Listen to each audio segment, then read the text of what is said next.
नमस्कार दोस्तों आजकल इन दिनों में हमारा देश चर्चा में है। हमारा देश अर्थात भारत, इंडिया के नाम से अब थोड़ा सा ना ये लगता है कि हम लोग जानबूझकर एक विवादास्पद मुद्दे को छेड़ रहे हैं। तो छेड़ने की ज़रूरत भी नहीं है, भारत भारत है।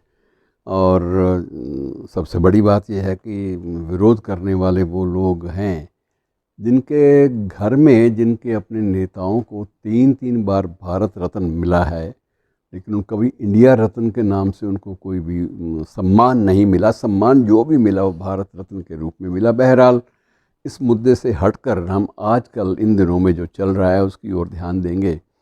बहुत कुछ है इसमें बांटने को। बड़ा दिलचस्प तथ्य हमारे सामने आए हैं G20 के माध्यम से, इसी बहाने से। और मित्रों, ये सबसे बड़ी बात यह है कि बाकी चीज़ें तो आप अखबारों में पढ़ लेंगे, घोषणा पत्र कौन कौन आया, कहाँ कहाँ ठहरा, होटलों के नाम, ये चीज़ें आप अखबारों में पढ़ लेंगे। लेकिन थोड़ा सा जो पार्श्व में अर्थात पर्दे के पीछे जो जो घटनाक्रम है वो भी आपसे बांट लेना चाहिए। सबसे बड़ी बात ये मित्रों कि शायद हमारे देश में भीतरी रूप से नई दिल्ली को एक अभेद्य कवच का रूप देना ये पहली बार ऐसा हुआ है, पहली बार। आप अंदाज़ा लगाइए कि ये G20 सम्मेलन की सुरक्षा के लिए सुरक्षा चक्र में 48,000 सुरक्षाकर्मी तैनात हैं।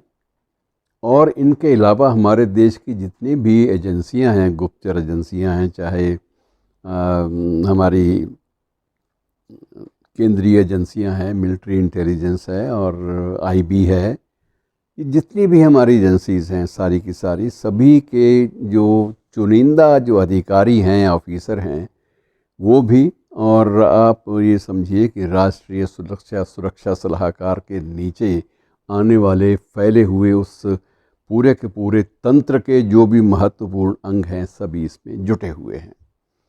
नई दिल्ली जो है, इसको आसान नहीं है इसको सुरक्षा चक्र में बांधना। लेकिन इसके बावजूद इस बात का ध्यान रखा गया है कि चप्पे चप्पे के ऊपर सुरक्षाकर्मी तैनात हैं। और सुरक्षाकर्मी अगर जहाँ फिज़िकली शारीरिक रूप से तैनात नहीं हो पा रहे, वहाँ वो सारा का सारा क्षेत्र, चाहे CCTV कैमरों के माध्यम से हो या ड्रोन के माध्यम से, पूरा का पूरा दिल्ली का एक एक हिस्सा, एक एक अंग और लगभग सभी क्षेत्र, चाहे वो संवेदनशील हैं, चाहे वो सरसरी रूप से मौजूद हैं, उन सब की बाकायदा कड़ी निगरानी हो रही है। कहीं इसमें अपना इलेक्ट्रॉनिकी की मदद ली जा रही है, कहीं हम उपकरणों का इस्तेमाल कर रहे हैं, और कहीं अपने सशरीर सुरक्षाकर्मी जो हैं, जो मुस्तैद सशस्त्र पूरी तरह से हथियारों से लदे हुए, कहीं वो तैनात हैं। तो ये सब कुछ चल रहा है। और मित्रों, सबसे बड़ी इसमें दिलचस्प बात एक और भी है कि यदि एक होटल में, मौरिया शेरेटन में, अगर अमेरिकी राष्ट्रपति ठहरे हुए हैं, तो वहाँ की उनकी अपनी सुरक्षाकर्मी जो हैं, उनकी अपनी जो सुरक्षा व्यवस्था है, वो सिर्फ हमारे ऊपर निर्भर नहीं कर रही। उनके अपने लोग, उनके अपने जासूस, उनके अपने तंत्र के व्यक्ति, उनकी FBI federal bureau of investigation है, चाहे वो उनकी CIA है, ये सभी संस्थाएं अपने विश्वस्त और सुदक्ष लोगों के साथ उस स्थान पर भी मौजूद हैं जिस स्थान पर अमेरिकी राष्ट्रपति ठहरे हुए हैं। अर्थात वो कोई जोखिम कोई भी नहीं उठा रहा। यही स्थिति सिर्फ बाइडेन साहब के बारे में नहीं है, ये स्थिति ऋषि सुनक के बारे में भी है। हालांकि ऋषि सुनक जो हैं वो बेसिकली उनकी ससुराल है भारत, उनके सास, उनकी ससुर सभी यहीं पर रहते हैं, उनका परिवार यहाँ पर है। लेकिन ब्रिटेन के प्रधानमंत्री हैं, और इसलिए ब्रिटेन की जो एजेंसियां हैं, वो स्कॉटलैंड यार्ड हो या दूसरी हो, वो भी अपनी पूरी मुस्तैदी के साथ अपने फ़र्ज में कोई भी ढील नहीं दे रही। यही स्थिति फ्रैंको की है, फ्रांस के राष्ट्रपति की, क्योंकि पिछले दिनों कुछ एक कट्टरवादी संगठनों ने, कट्टरपंथी संगठनों ने उनके देश में भी काफ़ी हो हल्ला मचाया हुआ था। उन परिस्थितियों के मद्देनज़र माना यह जाता है कि उनके लिए सुरक्षा का कवच भी कड़ा होना ज़रूरी है।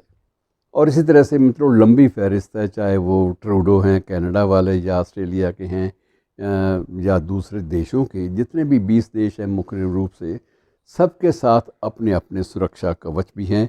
और उसके अलावा हम अपने देश की एजेंसियों के माध्यम से, सुरक्षा कर्मियों के माध्यम से उन्हें एक पूरा का पूरा एक अम्ब्रेला दिए हुए हैं कि हम लोग हैं ना, इसलिए हम आपकी हितों की रक्षा और आपकी सशरीर रक्षा और आपके कर्मियों की रक्षा, ये हमारा दायित्व है, जिम्मेदारी है, हमारे मेहमान हैं।